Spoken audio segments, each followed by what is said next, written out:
Hello everyone, welcome to study success. এই ভিডিওতে discuss করব ইংলিশ পেডাগজি সিরিজের একটি টপিক, ল্যাঙ্গুয়েজ স্কিল। ভাষার 4টি স্কিল রয়েছে: লিসেনিং, স্পিকিং, রিডিং এবং রাইটিং। এই ভিডিওতে এই 4টি স্কিল সম্পর্কে বিস্তারিত আলোচনা করব। এই টপিকটি primary TET, upper primary TET এবং সিটেট এর জন্য খুবই গুরুত্বপূর্ণ একটি topic. Concept of language skill. প্রথমে ল্যাঙ্গুয়েজ স্কিল বা ভাষার যে 4টি স্কিলের কথা বললাম, এই 4টি স্কিল সম্পর্কে দেখে নেব। Language skill are first listening, second speaking, third reading, fourth writing. এই 4টি ল্যাঙ্গুয়েজ স্কিলকে একত্রে LSRW বলা হয়। L mean listening, S mean speaking, R mean reading and W mean writing. It is the process of language acquisition. অর্থাৎ ভাষার যে 4টি স্কিলের কথা বললাম, এই ভাষার 4টি স্কিলের মূল উদ্দেশ্যই হলো ল্যাঙ্গুয়েজ অ্যাকুইজিশন, ভাষার অর্জন বা ভাষার আত্মীকরণের একটি প্রক্রিয়া। এই 4টি স্কিলের মধ্যে লিসেনিং অ্যান্ড রিডিংকে বলা হয় রিসেপটিভ স্কিল। কেন রিসেপটিভ স্কিল বলা হয়? রিসেপটিভ স্কিল বলা হয় কারণ লিসেনিং এবং রিডিংয়ের মাধ্যমে আমরা ইনফরমেশনকে রিসিভ করি। যেহেতু লিসেনিং এবং রিডিংয়ের দ্বারা আমরা ইনফরমেশন রিসিভ করি, তাই লিসেনিং এবং রিডিংকে রিসেপটিভ স্কিল বলা হয়। অপরদিকে স্পিকিং এবং রাইটিংকে প্রোডাক্টিভ স্কিল বলা হয়। কেন প্রোডাক্টিভ স্কিল বলা হয়? প্রোডাক্টিভ স্কিল বলার কারণ হলো স্পিকিং এবং রাইটিংয়ের ক্ষেত্রে আমরা আমাদের আইডিয়া এবং থটগুলিকে এক্সপ্রেস করি। যেহেতু মাইন্ডে আমাদের বিভিন্ন ধরনের আইডিয়া এবং থট প্রডিউস হয় এবং সেগুলোই আমরা বহিঃপ্রকাশ করি, সেটা ওরাল এবং রিটেন এই দুইভাবেই। সেই কারণে স্পিকিং এবং রাইটিংকে প্রোডাক্টিভ স্কিল বলা হয়। ল্যাঙ্গুয়েজের যে 4টি স্কিলের কথা বললাম, সেই 4টি স্কিলের সংজ্ঞা দেখে নেব। Listening is the ability to decode the meaning of an audio string. অর্থাৎ আমরা মৌখিকভাবে যখন কোনো কিছু শুনি, তখন তার মিনিং আন্ডারস্ট্যান্ড করার চেষ্টা করি। ডিকোড মিন কোনো মিনিংকে আন্ডারস্ট্যান্ড করা বা বোঝা। অর্থাৎ লিসেনিং হলো এমন একটি দক্ষতা যার দ্বারা ব্যক্তি যখন কোনো কিছু শোনে তখন তার মিনিং বোঝার চেষ্টা করে। Speaking is the ability to encode thought and concept into oral form. অর্থাৎ স্পিকিং হলো এমন একটি দক্ষতা যেখানে ব্যক্তি তার আইডিয়া, থট এবং কনসেপ্টগুলিকে এক্সপ্রেস করতে পারে, বহিঃপ্রকাশ করতে পারে। Reading is the ability to decode the meaning of A written string. অর্থাৎ রিডিং হলো এমন একটি ল্যাঙ্গুয়েজ স্কিল যার দ্বারা ব্যক্তি কোনো লিখিত আকারে থাকা কোনো কনসেপ্ট এর মিনিং বুঝতে পারে বা লিখিত আকারে কোনো বিষয়বস্তুর মিনিংকে ডিকোড করতে পারে। Writing is the ability to encode thought and concept into written form. অর্থাৎ রাইটিং হলো এমন একটি স্কিল যার দ্বারা ব্যক্তি তার নিজের থট এবং কনসেপ্টকে লিখতে পারে। এবার দেখব inter relation of 4 basic skill. অর্থাৎ ল্যাঙ্গুয়েজের যে 4টি স্কিলের কথা বললাম, সেই 4টি স্কিলের ইন্টার রিলেশন, পারস্পরিক সম্পর্ক কি। The mode of communication. কমিউনিকেশনের দিক থেকে oral mode and written mode. Speaking আর রিডিং এই দুটি স্কিল হলো ওরাল মোড। রিডিং এবং রাইটিং হলো রিটেন মুড।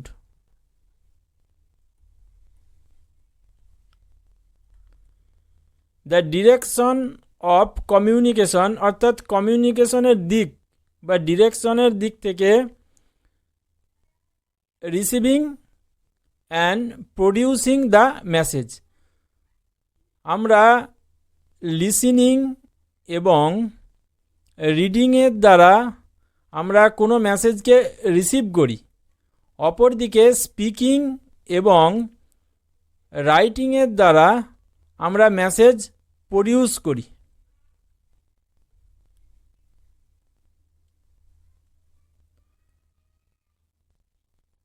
এরপর দেখব কনসেপ্ট অফ লিসেনিং অর্থাৎ লিসেনিং সম্পর্কে কিছু কনসেপ্ট।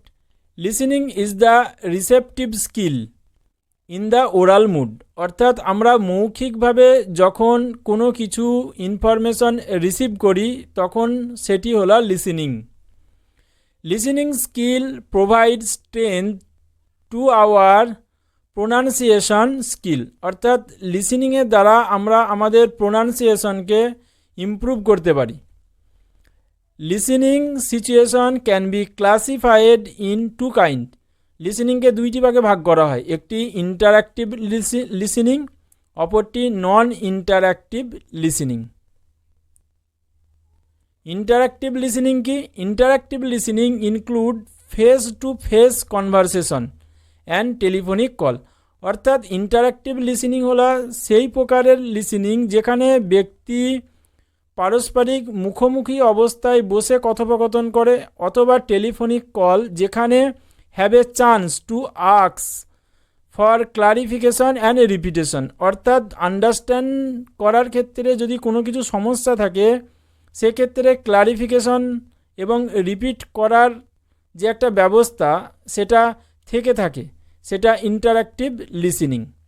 অপরদিকে non interactive listening situation are listening to the radio TV films অর্থাৎ যেখানে ইন্টারঅ্যাক্টিভ করার কোনো সুযোগ থাকে না, usually don't have the opportunity to ask for clarification and repetition অর্থাৎ এই প্রকার লিসেনিংয়ে যদি কোনো আন্ডারস্ট্যান্ড করার ক্ষেত্রে কোনো সমস্যা থাকে সেক্ষেত্রে ক্লারিফিকেশন করা যায় না, কারণ এখানে রিপিটেশন করার কোনো ব্যবস্থা থাকে না। যেমন রেকর্ডেড ভিডিও, রেডিও ব্রডকাস্ট এই ধরনের লিসেনিংগুলো নন ইন্টারঅ্যাক্টিভ লিসেনিং। অপরদিকে telephonic call, face to face interaction এগুলো হচ্ছে ইন্টারঅ্যাক্টিভ লিসেনিং। এবার দেখব লিসেনিংয়ের কিছু মাইক্রো স্কিল সম্পর্কে। Recognise stress, rhythm patterns and tone patterns অর্থাৎ স্পিকার যখন কোনো কিছু বক্তব্য পেশ করেন তখন স্পিকারের বলার মধ্যে একটা ছন্দ থাকে, একটা তাল থাকে। লিসেনিংয়ের ক্ষেত্রে সেই ছন্দ তাল বোঝার স্কিল অর্জন করতে হবে, অর্থাৎ যিনি লিসেনার তার মধ্যে এই স্ট্রেস, রিদিম প্যাটার্ন এবং টোন প্যাটার্ন বোঝার দক্ষতা থাকতে হবে। রিকগনাইজ ভোকাবুলারি অর্থাৎ যিনি স্পিকার তিনি যে ভোকাবুলারিগুলি ইউজ করছেন বা ব্যবহার করছেন তার মিনিং আন্ডারস্ট্যান্ড করতে সেই ভোকাবুলারি সম্পর্কে তার ধারণা থাকতে হবে।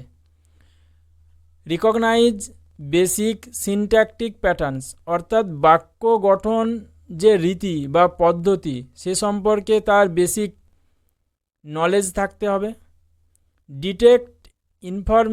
Detect sentence constituent such as subject, verb, object, prepositions অর্থাৎ ইংলিশ ল্যাঙ্গুয়েজের ক্ষেত্রে যে পার্টস অফ স্পিচ রয়েছে সেই পার্টস অফ স্পিচ এর যথাযথ ব্যবহার সম্পর্কে তার বেসিক নলেজ থাকতে হবে। এরপর দেখব কনসেপ্ট অফ স্পিকিং এর স্কিল সম্পর্কে।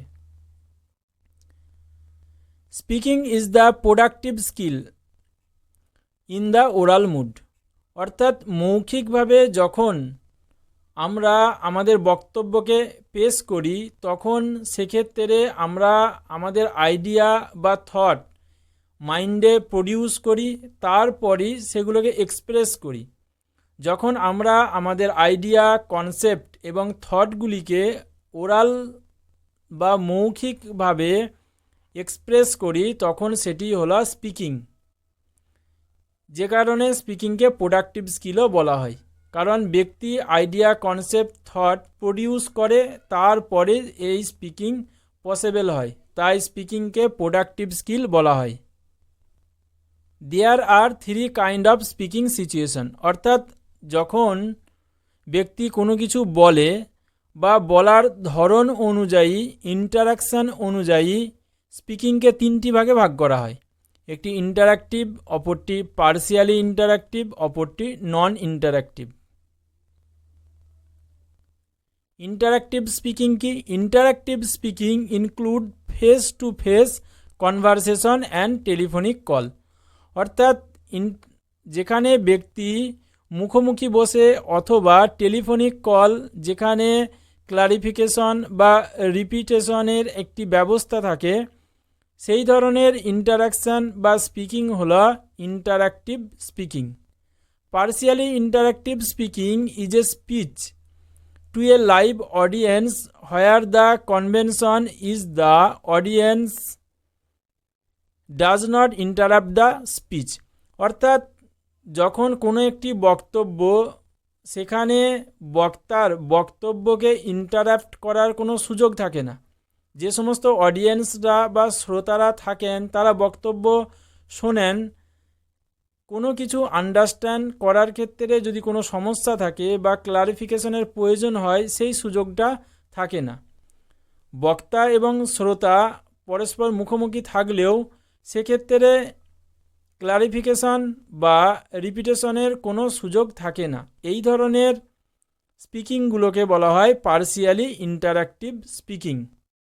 নন interactive speaking is a recording speech for a radio broadcast and recording videos, অর্থাৎ নন ইন্টারাক্টিভ মিন সেখানে কোনো প্রকার লাইভ সুযোগ নেই কোনো ক্লারিফিকেশন করার অথবা রিপিটেশন করার। রেকর্ডেড ভিডিও বা রেডিও ব্রডকাস্ট এই ধরনের যে স্পিকিং, এগুলো হলো নন ইন্টারাক্টিভ স্পিকিং। এরপর দেখব মাইক্রো স্কিল ফর স্পিকিং। স্পিকিংয়ের কিছু মাইক্রো স্কিল সম্পর্কে। Pronounce the distinctive sound of A language clearly, অর্থাৎ যিনি স্পিকার তার মধ্যে ক্লিয়ারলিভাবে ওয়ার্ডকে উচ্চারণ করতে হবে, যাতে করে যে শ্রোতা অর্থাৎ যিনি শুনছেন তার কথা, সে যাতে ক্লিয়ারলি বুঝতে পারে। Use the correct form of words, অর্থাৎ তার শব্দ চয়ন সঠিক হতে হবে। ইউজ ভোকাবুলারি অ্যাপ্রোপ্রিয়েটলি, অর্থাৎ তিনি যে মিনিং বোঝানোর চেষ্টা করছেন সেই meaning related proper vocabulary use করতে হবে।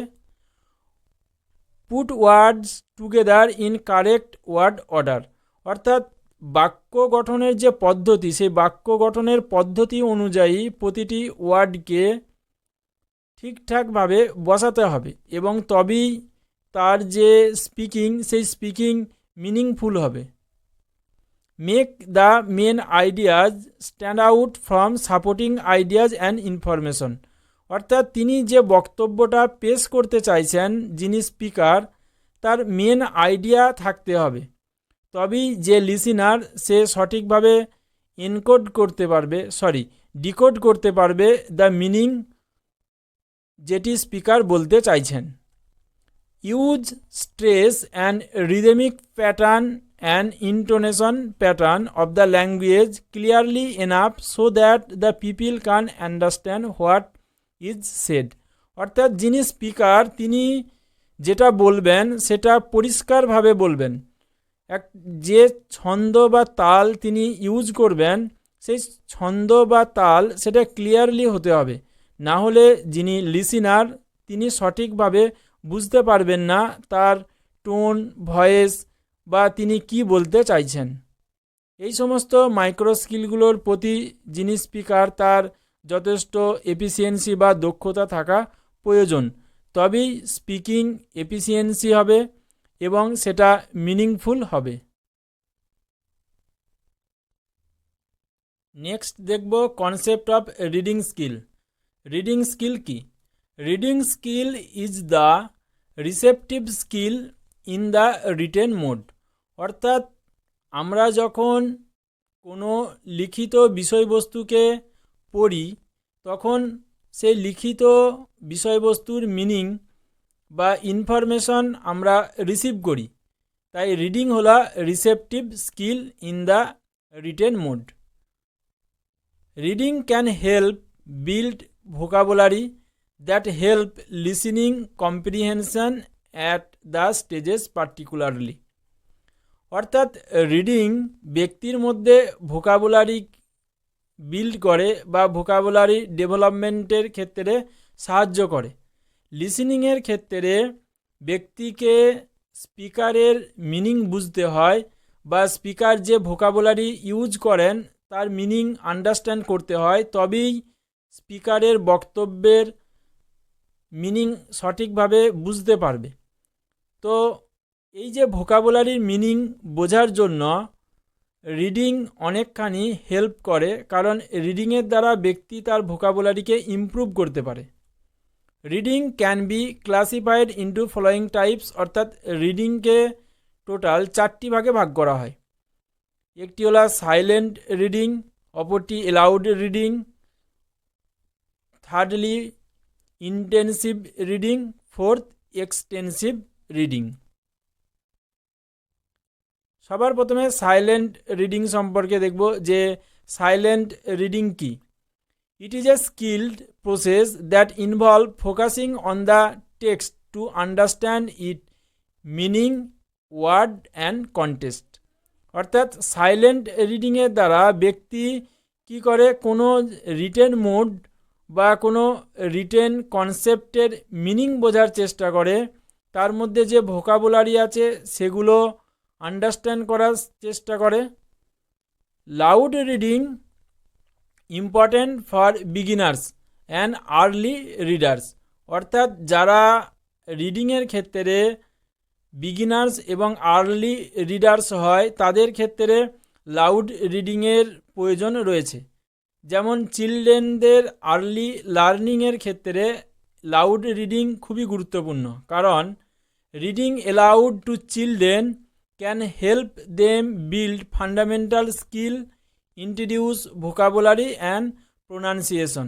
অর্থাৎ লাউড রিডিংয়ের দ্বারা শিশুর মধ্যে কিছু ল্যাঙ্গুয়েজের ফান্ডামেন্টাল স্কিল ডেভেলপমেন্ট ঘটে, পাশাপাশি ভোকাবুলারি ইমপ্রুভ হয় এবং শব্দের সঠিক প্রোনাউন্সিয়েশন ইমপ্রুভ হয়।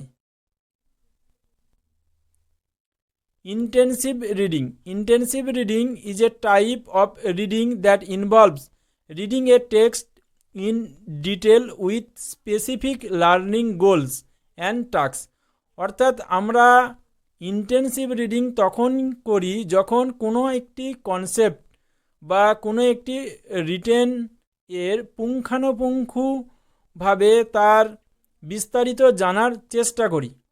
The goal of intensive reading is to understand every detail of the text. অর্থাৎ যে টেক্সট আমরা পড়ছি সেই টেক্সটের ডিটেল স্টাডি করি and absorb as much meaning from it as possible. এবং এর মিনিংকে যতটা পারা যায় বেশি বেশি আয়ত্ত করার চেষ্টা করি। অর্থাৎ ডিপ লার্নিং বা মাঝ ইনফরমেশন এর জন্য ইন্টেন্সিভ রিডিং করতে হয়। যেমন কম্পিটিটিভ এক্সামের জন্য প্রতিটা টপিককে আমাদের খুব পুঙ্খানুপুঙ্খভাবে পড়তে হয়, এই ধরনের রিডিংগুলোকে বলা হয় intensive reading. Extensive reading is a language learning technique that involve reading a large amount of ইজে to understand material for pleasure. অর্থাৎ এক্সটেন্সিভ লার্নিং হলো যেখানে ব্যক্তি তার আনন্দের জন্য বা তার প্লেজারের জন্য এই ধরনের রিডিং করে থাকেন, যেমন কবি, সাহিত্যিক বা উপন্যাসদের বিভিন্ন রচনা পড়া।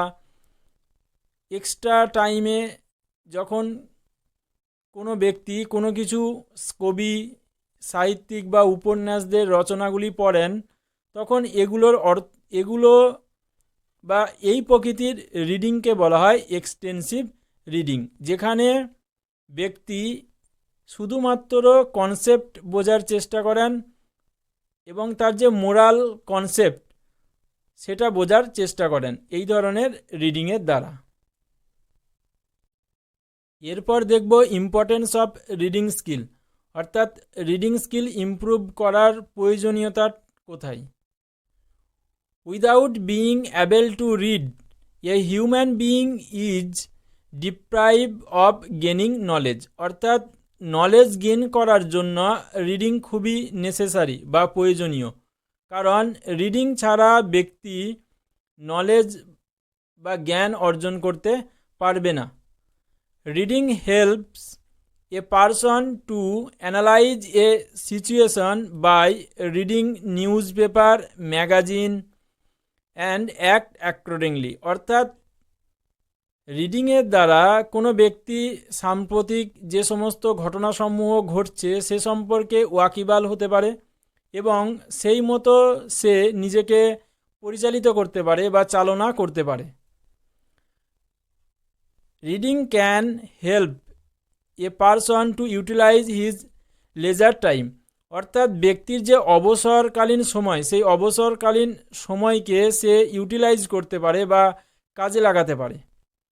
Critical thinking can develop only by vast reading of many thinkers, অর্থাৎ ব্যক্তি যখন কোনো কবি, সাহিত্যিক, দার্শনিক বা বৈজ্ঞানিকদের রচনাসমূহ পড়বেন তখন তার মধ্যে ক্রিটিক্যাল থিঙ্কিং বা অ্যানালিটিক্যাল থিঙ্কিং ডেভেলপমেন্ট ঘটবে। তাই ক্রিটিক্যাল থিঙ্কিং বা অ্যানালিটিক্যাল থিঙ্কিং ডেভেলপমেন্টের ক্ষেত্রে রিডিং খুবই গুরুত্বপূর্ণ। Aim of reading skill, reading স্কিলের লক্ষ্য কী? Read any language or English with fluency, accuracy and expression, অর্থাৎ যে কোনো ল্যাঙ্গুয়েজ বা ইংলিশ ল্যাঙ্গুয়েজ যাতে ব্যক্তি ফ্লুয়েন্সি, অ্যাকিউরেসির সাথে পড়তে পারে। রিড কনফিডেন্টলি, অর্থাৎ কনফিডেন্সের সাথে কোনো কিছু পড়তে পারে। Able to comprehension of the text, অর্থাৎ যে টেক্সটটি ব্যক্তি পড়ছেন সেই টেক্সটের মিনিং আন্ডারস্ট্যান্ড করা। Reading the addition material like book, poem with enjoyment, অর্থাৎ ব্যক্তি যাতে অন্যান্য বিভিন্ন স্টাডি মেটেরিয়াল, স্টোরি বুক, কবিতা, পোয়েম, পোয়েট্রি, উপন্যাস প্রভৃতি তার আনন্দের জন্য বা মেন্টাল প্লেজারের জন্য পড়তে পারে। মাইক্রো স্কিল অফ রিডিং, রিডিংয়ের কিছু micro skill. Decipher script is an alphabetical system, অর্থাৎ বর্ণমালা দিয়ে যে শব্দ গঠন এবং সেই শব্দের মিনিং পাঠোদ্ধার করা। রিকগনাইজ ভোকাবুলারি, ভোকাবুলারির অর্থ আন্ডারস্ট্যান্ড করা। রিকগনাইজ বেসিক সিনট্যাকটিক প্যাটার্ন, অর্থাৎ বাক্য গঠনের যে রীতি সেই রীতি অনুধাবন করা বা বোঝা। Adjust reading strategy to different reading purpose, অর্থাৎ রিডিংয়ের যে 4টি প্রকারভেদের কথা বলেছিলাম, silent reading, allowed reading, extensive reading, intensive reading, প্রতিটা রিডিংয়ের আলাদা আলাদা উদ্দেশ্য রয়েছে। সেই উদ্দেশ্য অনুসারে রিডিং স্ট্র্যাটেজি নির্ধারণ করা। Distinguish the main ideas from supporting details, অর্থাৎ মেন আইডিয়াকে আন্ডারস্ট্যান্ড করতে হবে সাপোর্টিং ডিটেলস থেকে। Pick out the keywords such as those identifying topic and main ideas, অর্থাৎ মেন আইডিয়া বা টপিককে ডিটারমাইন করে এমন কিওয়ার্ডকে বুঝতে হবে বা আন্ডারস্ট্যান্ড করতে হবে। এরপর দেখব concept of writing skill. Writing is the productive skill in the written mode. অর্থাৎ ব্যক্তি যখন তার নিজের থট, আইডিয়া এবং কনসেপ্টকে লিখিত আকারে এক্সপ্রেস করে তখন তাকে বলা হয় writing. It is the graphic representation of speech. অর্থাৎ স্পিকার বলার জায়গায় যখন লিখিত আকারে তার থট বহিঃপ্রকাশ করে বা এক্সপ্রেস করে তখন সেটি হলো writing. It is the development and presentation of thought. অর্থাৎ এই রাইটিংয়ের দ্বারা ব্যক্তি তার নিজের থট, আইডিয়া এবং কনসেপ্টের প্রেজেন্টেশন করে। Aim of writing skill. Writing স্কিলের লক্ষ্য কি? Communicate the thought and feelings in written form. অর্থাৎ ব্যক্তি তার চিন্তাভাবনা এবং তার যে অনুভূতি সেগুলোকে লিখিত আকারে বহিঃপ্রকাশ ঘটায় এবং এই লিখিত রূপ দিয়ে অন্য কোনো ব্যক্তির সাথে নিজেকে কমিউনিকেট করার চেষ্টা করে। যেমন কবি, সাহিত্যিক, উপন্যাসিক তারা তাদের রচনার মধ্যে তার যে ইমোশন বা অনুভূতিকে বহিঃপ্রকাশ ঘটানোর চেষ্টা করেন। Develop literature, book and article etc. অর্থাৎ যিনি রাইটিং বা লিখছেন বা রাইটার তিনি সাহিত্য, বুক, বই বিভিন্ন লেখার মাধ্যমে তার থট, আইডিয়া বা কনসেপ্টকে এক্সপ্রেস করার চেষ্টা করেন। এইভাবেই সাহিত্যিক বিভিন্ন গ্রন্থ রচিত হয়। To express and organise ideas systematically. অর্থাৎ রাইটিংয়ের দ্বারা বা রাইটিং মারফত ব্যক্তি তার যে চিন্তাভাবনাগুলোকে পদ্ধতিগতভাবে বহিঃপ্রকাশ ঘটানোর একটা সুযোগ পায়। Able to right fluently following proper grammar rules. অর্থাৎ রাইটিংয়ের ক্ষেত্রে একটি পদ্ধতি মেনে চলতে হয় যেটি গ্রামাটিক্যাল রুলস। সেই গ্রামাটিক্যাল রুলস সম্পর্কে তার যথাযথ জ্ঞান থাকা দরকার, কারণ গ্রামাটিক্যাল রুলস মেনে কোনো রাইটিং যদি হয় তাহলে সেই রাইটিং অনেক বেশি এফেক্টিভ এবং মিনিংফুল হবে। Micro skill of writing. Write a content according to the mental level of the reader. অর্থাৎ যিনি রাইটার তাকে বুঝতে হবে যে তার রচনাগুলো যারা পড়বেন তাদের মেন্টাল লেভেল কতটা এবং সেই মতো তাকে কন্টেন্ট রেডি করতে হবে। Make the writing text কোহারেন্ট। অর্থাৎ রাইটিংকে সুসংগত করতে হবে, এফেক্টিভ বা মিনিংফুল করতে হবে, তবেই যিনি রিডার তিনি সঠিকভাবে তার মেন আইডিয়া আন্ডারস্ট্যান্ড করতে পারবেন। Use vocabulary correctly. অর্থাৎ তিনি যে মেন আইডিয়া বোঝানোর চেষ্টা করছেন সেই মেন আইডিয়া বোঝানোর জন্য তাকে যথাযথ বা সুসংগত ভোকাবুলারি ইউজ করতে হবে। Use the orthography correctly. অর্থাৎ তার যে বানান সেটা সঠিক হতে হবে। Including the script. তার যে লিপি অর্থাৎ যে লিপিতে তিনি লিখছেন সেটা প্রপার হতে হবে। Spelling and punctuation. অর্থাৎ রাইটিংয়ের ক্ষেত্রে যে বেসিক কিছু ফান্ডামেন্টাল রুলস, যে বানান সঠিক হওয়া, জ্যোতিচিহ্নের যথাযথ ব্যবহার করা, এই দিকটির ওপর তাকে নজর দিতে হবে যিনি রাইটার তাকে। Make the main sentence constituent such as subject, verb and object clear to the reader. অর্থাৎ যিনি রাইটার তার সাবজেক্ট, ভার্ব বা অবজেক্ট সম্পর্কে, এক কথায় গ্রামাটিক্যাল রুলস সম্পর্কে তার যথাযথ নলেজ থাকতে হবে, কারণ তিনি গ্রামাটিক্যাল রুলস বা ব্যাকরণগত নিয়ম মেনে যদি যথার্থভাবে না লেখেন তাহলে যিনি রিডার তিনি সঠিকভাবে তার মিনিং আন্ডারস্ট্যান্ড করতে পারবে না। এই টপিকের আলোচনা এই পর্যন্ত। ভিডিওটি ভালো লেগে থাকলে লাইক শেয়ার করে দিও। যারা ভিডিওটি প্রথম দেখছো চ্যানেলটি সাবস্ক্রাইব করে বেল আইকনের অল নোটিফিকেশন অন করে রেখো। চ্যানেলের নতুন ভিডিওর আপডেট নোটিফিকেশন সবার আগে পেয়ে যাবে।